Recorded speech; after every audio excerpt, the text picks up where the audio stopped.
நீங்க இதுக்கு முன்னாடி கவனிச்சிருக்கீங்களா? புத்தர் கோவிலுக்கு நம்ம போனாலும் சரி, ஏன் அவரை பார்த்தாலே மனசு அமைதியாயிடும். இப்போ நான் இருக்கிறது பேங்காக்ல இருக்கிற வாட் போங்கிற புத்தர் கோவில். இங்க இருக்கிறது உலகத்திலேயே ரொம்ப ஃபேமஸான ரிக்ளைனிங் புத்தா. பல பேர் பார்த்ததும் இவரை தூங்கும் புத்தான்னு நினைப்பாங்க. ஆனா இது தூக்கம் இல்லை. புத்தர் இந்த ஃபார்ம்ல இருக்கிறது பரிநிர்வாணா ஸ்டேட் அப்படின்னு சொல்லுவாங்க. அதாவது எல்லா ஆசைகளும் முடிந்த நிலை, வாழ்க்கை முழுசா புரிஞ்ச பிறகு வரும் அமைதின்னு அர்த்தம். சாதாரண புத்தர் நமக்கு டிசிப்ளின், மெடிடேஷன், வாழ்க்கை பாதை சொல்லித்தரும். ஆனா இந்த படுக்கை புத்தர் நமக்கு எவ்வளவு ஸ்ட்ரெஸ், டென்ஷன் இருந்தாலும் அதுல எப்படி அமைதியா இருக்கணும்ங்கிறத உணர்த்துறாரு. இந்த அமைதி, காம்னஸ் ஃபீல் பண்ண நீங்க தாய்லாந்து வரைக்கும் வரணும்னு அவசியம் இல்லை.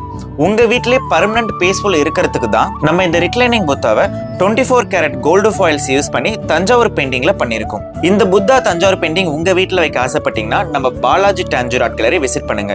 இந்த மாதிரி தஞ்சாவூர் பெயிண்டிங்ஸ் பத்தி டீடைல்ஸ் தெரிஞ்சுக்க நம்ம பேஜை கண்டிப்பா ஃபாலோ பண்ணுங்க.